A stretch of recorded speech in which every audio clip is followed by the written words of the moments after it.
Columbus, Georgia, a story of change and heart.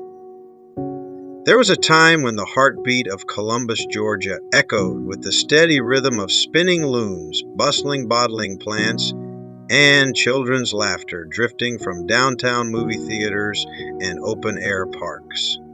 Back then, Columbus wasn't just a city, it was a way of life, rich in local pride and deeply rooted traditions. In its golden days, Columbus proudly held the title of the soft drink capital of the world. So many iconic brands of soda were dreamed up, bottled, and distributed from this very soil. RC Cola was a household name, and a handful of those glass bottle caps could earn a child a Saturday escape to the Bradley Theater just a bus ride away, down to the heartbeat of downtown. Simpler times, yet so rich with adventure. And ask any true local, and they'll tell you Coca-Cola may be claimed by Atlanta, but it was born right here in Columbus. The original formula was created here, and we were bottling it long before Atlanta ever staked its claim. But through the twists and turns of politics and big city influence, the credit was redirected. Still, we know the truth. Columbus was the spark that lit the fuse for one of the most iconic beverages in the world, and no amount of rewriting history can change that. The textile mills, the backbone of our economy, stood tall along the river, humming day and night. Their brick walls held the stories of generations, mothers, fathers, sons, and daughters, who worked hard and lived humble, honorable lives. Those mills are gone now, jobs shipped overseas, the buildings either torn down or polished into upscale lofts, their original grit replaced with trendy charm. The hum of machinery has gone quiet, replaced by silence and nostalgia. Each fall, the Gooding's $1 million Midway would roll into town, transforming the municipal auditorium into a wonderland of lights, laughter, and competition. It wasn't just about carnival rides, it was about showing off the best homegrown produce, handmade crafts, and prize-winning preserves. It was a celebration of who we were, a people grounded in agriculture, handiwork, and community pride. Sundays were for family. Flat Rock Park was the place to be, kids in swimsuits sliding down the smooth, rushing rocks, parents unpacking picnic baskets, and neighbors waving from under shady trees. And just across the bridge into Phoenix City was Idle Hour Park, a little slice of paradise with its bowling alley, roller rink, and even a tiny zoo. That place had magic. You could dance the night away or win a stuffed bear at the amusement stand, all while holding hands with someone special. Back then, we watched movies under the stars at the drive-in, the sound crackling through the window speaker, and dinner was served at family-run places like the Goo Goo, Cocoa Supper Club, Bucks and Clearview Barbecue, and Firm Roberts. No app orders, no rush, just good food and the warmth of familiar faces behind the counter. On weekends, families made their way to the local farmers market.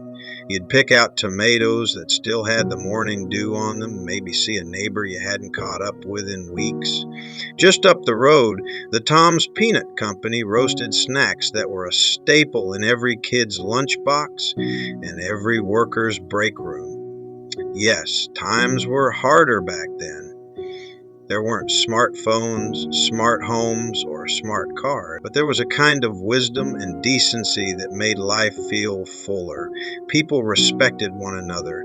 Children were taught to say yes, sir, and no, ma'am. Property was sacred, and a man's word meant something. Today, our streets are busier, but our connections are thinner.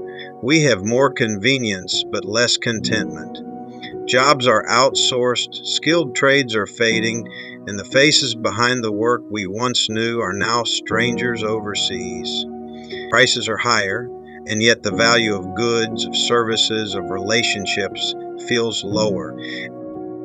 If we could bottle the heart of that older Columbus and pass it around like those RC Colas of the past, maybe we'd remember what really matters.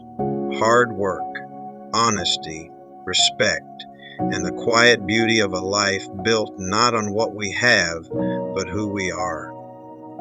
Columbus has changed, no doubt, but the soul of it, the pride, the grit, the community spirit still lingers in the stories we tell and the memories we carry. And maybe, just maybe, that's enough to help guide us forward into the future of Columbus, Georgia. I was fortunate enough to have seen the changes of this city during my lifetime. Columbus, Georgia, my hometown, has a spirit like no other, and I carry that pride deep in my heart. Time has moved this place forward just as it has for all cities, but Columbus holds on to its roots with a quiet strength that continues to shape the soul of its people. Growing up here, I witnessed the transformation of a town built on industry, ingenuity, and Southern charm. In its heyday, the textile mills along the river roared with life, employing generations of hardworking men and women who poured their sweat and pride into every yard of cloth produced. Families built their lives around those mills, and neighborhoods were full of familiar faces, porch lights, and Sunday traditions. Downtown has come alive again with music, art, and flavors that mix the old with the new. Yet, even in change, there's familiarity. We still nod to strangers, still hold doors open, and still gather for Friday night football or a bite of fried catfish at our favorite local spots. To have been raised here, to walk the same streets my parents and grandparents once did, is something I don't take for granted.